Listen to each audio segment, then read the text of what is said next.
Assalamualaikum warahmatullahi wabarakatuh. Di pembelajaran daring kelas 12 akuntansi, materinya hari ini adalah prosedur pengujian kesesuaian fungsi produk barang atau jasa.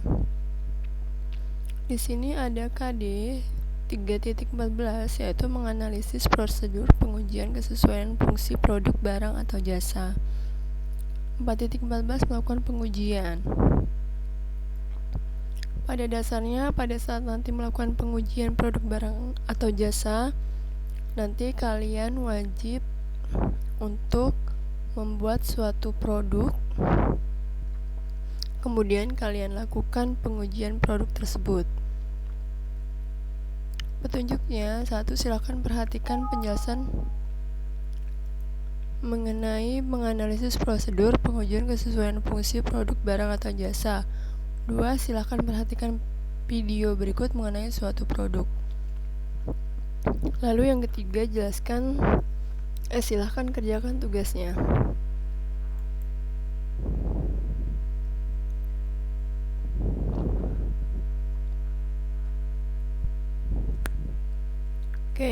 Ini ada sebuah Microsoft Word yang menjelaskan tentang menerapkan metode menganalisis proses pengujian, mengevaluasi, memahami paparan dan deskripsi, naratif, argumentasi, atau persuasif dengan produk jasa, barang atau jasa. Nah, ini masih kaitannya sama minggu lalu. Apa itu perakitan? Perakitan berarti proses penyusunan atau penyatuan beberapa bagian komponen menjadi suatu alat atau mesin yang mempunyai fungsi tertentu. Jenis-jenis perakitannya ada perakitan manual dan ada perakitan otomatis.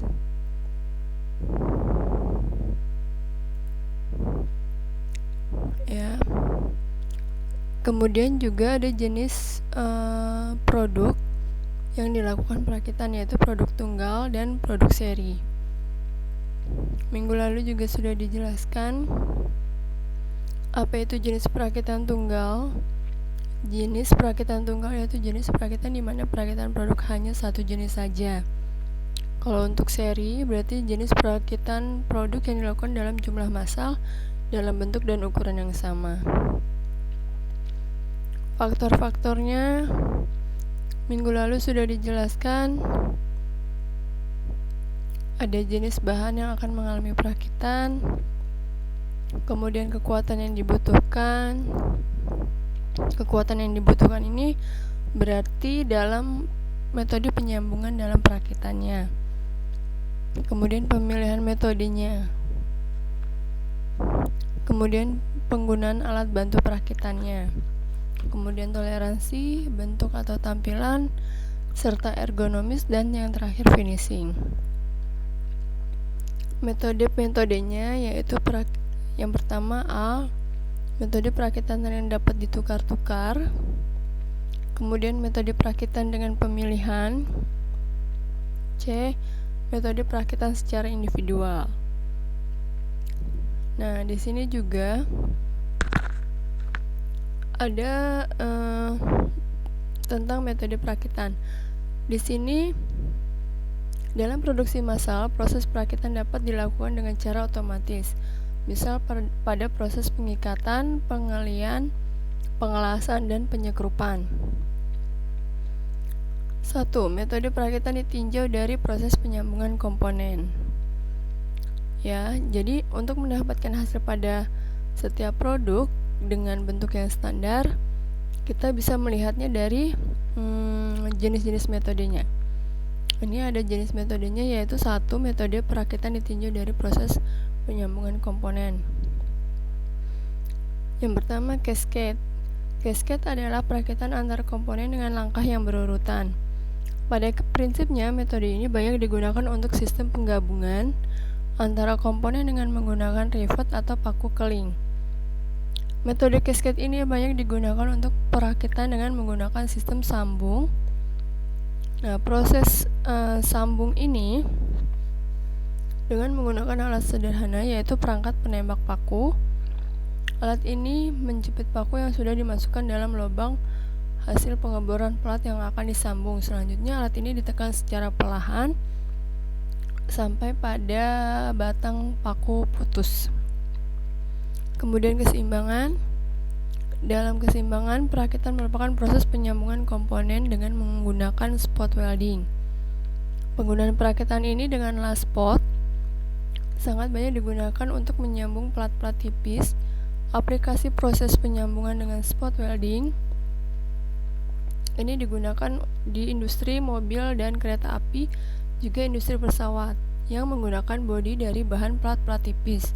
Keseimbangan yang dimaksud dalam proses ini adalah proses posisi persambungan di beberapa titik harus dilakukan secara seimbang. Kemudian metode bongkar pasang atau knockdown. Metode ini istilah populernya adalah knockdown. Metode bongkar pasang ini bertujuan antara lain memudahkan dalam mobilitas, memudahkan untuk proses perawatan atau penggantian komponen dalam bagian dalam, memudahkan dalam operasional pekerjaan, kemudian konstruksi menjadi lebih sederhana. Nah, kemudian yang kedua, ini ada metode perakitan ditinjau dari sifat komponen yang dirakit. Metode perakitan yang dapat ditukar-tukar, pemilihan dan individual. Tuh ya. Ini kemarin tugasnya kalian presentasi, mencari video dan mencari beberapa literatur mengenai metode-metode perakitan. Kemudian kalian jelaskan video tersebut, maksud dari metode perakitannya menggunakan komponen yang seperti apa. Nah, sekarang kita next. Di sini ada materi selanjutnya, yaitu menganalisis prosedur pengujian kesesuaian fungsi produk barang atau jasa. Tujuan pembelajarannya dapat mendeskripsikan metode perakitan, kemudian siswa dapat menerapkan metode, kemudian melakukan perakitan, menganalisis prosedur pengujian kesesuaian fungsi produk barang atau jasa, kemudian melakukan pengujian produk barang atau jasa.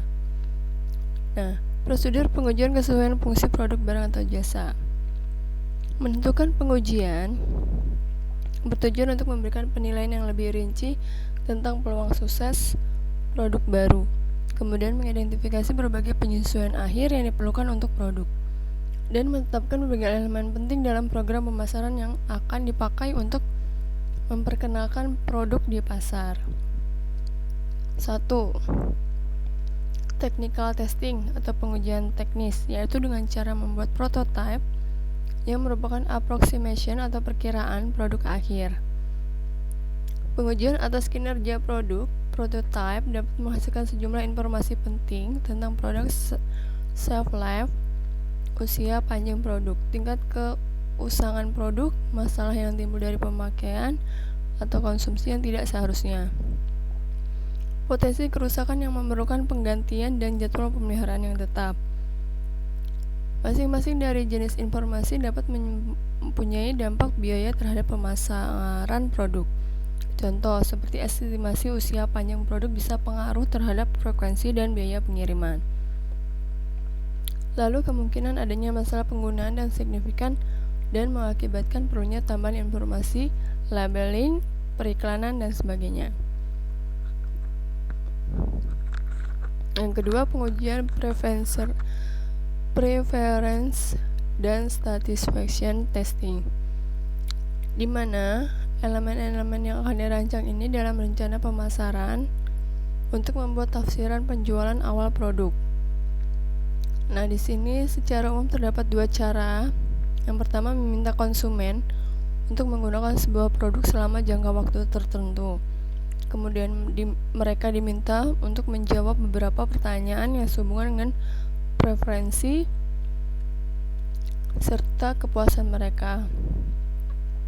Kedua, melaksanakan blind test yang sedemikian rupa sehingga konsumen dapat membandingkan berbagai macam alternatif produk tanpa mengetahui nama merek atau prosedurnya.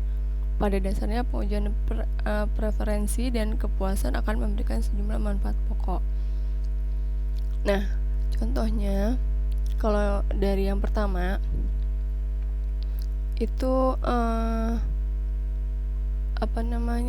kayak di supermarket. Nah, ada pegawainya, ada karyawannya yang menawarkan suatu barang.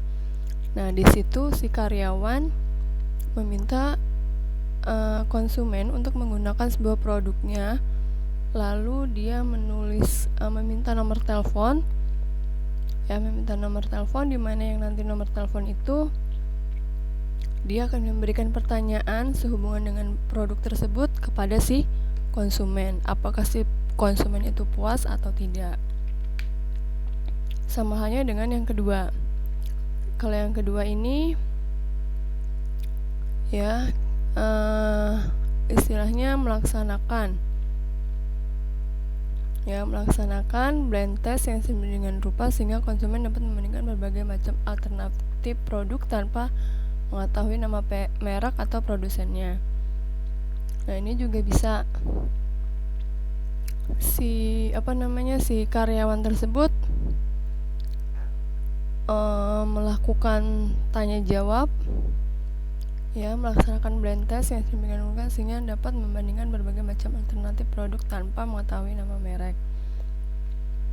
Dia akan menawarkan sebuah produk yang sama jenisnya, tapi mereknya berbeda.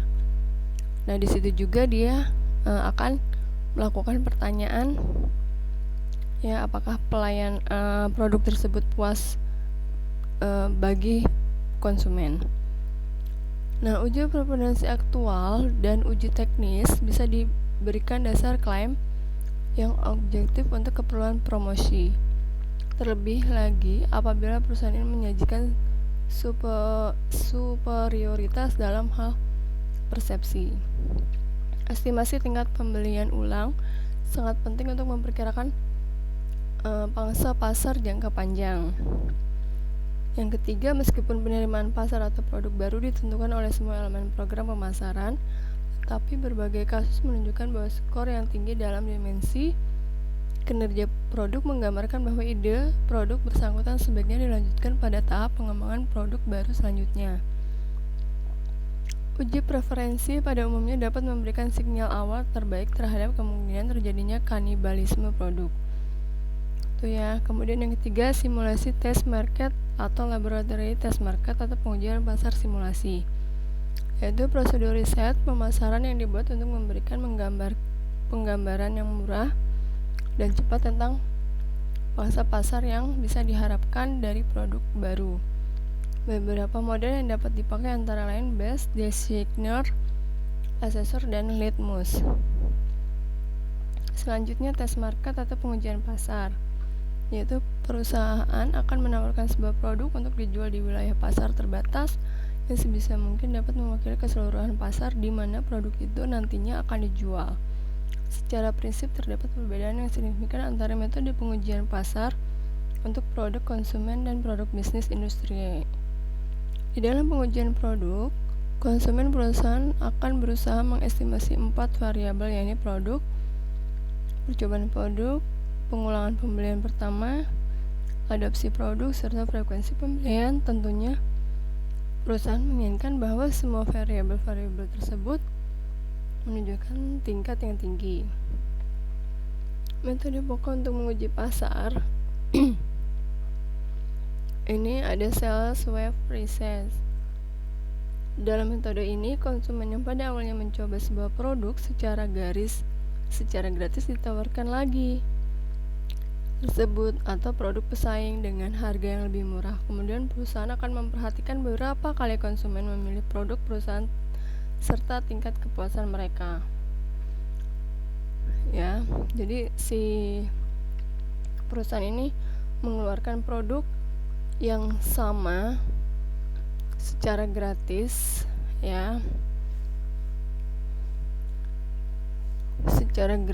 kemudian berapa kali si konsumen tersebut memilih produk dari perusahaan tersebut dan tingkat kepuasannya. Kemudian simulasi tes marketing. Metode ini memerlukan 30-40 pembeli. Ini juga sama di pusat pertokoan atau tempat-tempat lain. Perusahaan akan menanyakan beberapa hal kepada mereka sehubungan dengan awareness dan preferensi mereka terhadap berbagai merek pada jenis produk tertentu. Mereka bisa saja diundang untuk menyaksikan iklan, kemudian termasuk di dalamnya yang sudah terkenal ataupun yang masih baru. Ya. Nah, lalu dalam penayangan iklan tersebut disisipkan iklan produk baru, kemudian konsumen akan diberi sejumlah uang lalu diminta untuk datang ke sebuah toko khusus di mana mereka bisa membelanjakan uang yang sudah diberikan tersebut. Perusahaan lalu mengamati dan memperhatikan jumlah konsumen yang membeli merek baru dan merek pesaing. Data ini memberikan gambaran tentang efektivitas iklan mereka atas iklan pesaing. Nah, konsumen juga lalu diminta untuk mengutarakan alasan-alasan mereka membeli atau tidak membeli. Ya, lalu kemudian beberapa minggu setelah mereka ditawarkan atau diwawancarai kembali melalui telepon. Tuh. Kemudian kontrol tes marketing. Metode ini perusahaan untuk menguji pengaruh faktor dalam toko dan iklan terbatas pada perilaku pembelian konsumen tanpa harus melibatkan konsumen itu sendiri secara langsung. Sampel konsumen akan diwawancarai untuk mendapatkan kesan mereka terhadap produk yang bersangkutan. Perusahaan tidak harus memberikan potongan penjualan, memakai wiraniaga mereka sendiri atau membeli jaringan distribusi. Tetapi metode ini tidak dapat memberikan informasi tentang cara membujuk distributor agar mau menjual produk baru perusahaan. Selanjutnya, tes market. Uji pasar adalah cara utama dalam menguji sebuah produk baru dalam situasi yang sama dengan yang nantinya akan dihadapi dalam peluncuran produk yang bersangkutan. Perusahaan umumnya akan bekerja sama dengan perusahaan riset dalam menentukan kota di mana wiraniaga berusaha. Perusahaan nantinya akan mencoba membujuk para distributor agar bersedia untuk menjual produk perusahaan. Melalui uji pasar akan didapatkan beberapa manfaat. Di antaranya memberikan prediksi, kemudian pengujian awal terhadap rencana, mengetahui kekurangan produk, mendapatkan gambaran berbagai masalah potensial dan jaringan produksi, distribusi, dan pendapatan pemahaman lebih baik. Tuh ya. Kemudian metode uji pasar lainnya memperkenalkan produk bisnis baru dalam pameran dagang. Yang kita kenal juga dengan event-event. Ya, produk baru industrial juga dapat diuji di tempat pajawan distributor atau dealer. Kayak showroom ya. Cara ini juga bisa ditempuh ialah uji pemasaran di mana perusahaan membuat pasokan produk dengan jumlah terbatas dan diserahkan pada wiraniaga untuk dijual di daerah geografis yang terbatas dengan dukungan katalog, promosi, dan sebagainya. Nah, tugas individunya, silakan kalian analisis prosedur pengujian kesesuaian fungsi produk, barang, atau jasa. 1. Baik dari metode perakitan barang atau jasa. Kemudian yang kedua, jelaskan juga mengenai poin-poin berikut dari suatu barang atau jasa. Technical testing, pengujian teknis, pengujian preference, simulasi tes. Ya, kemudian tes market atau laboratorium tes market. Oke, demikianlah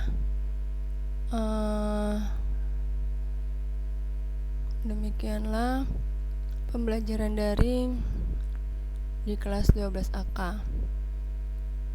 Cukup sekian. Wassalamualaikum warahmatullahi wabarakatuh.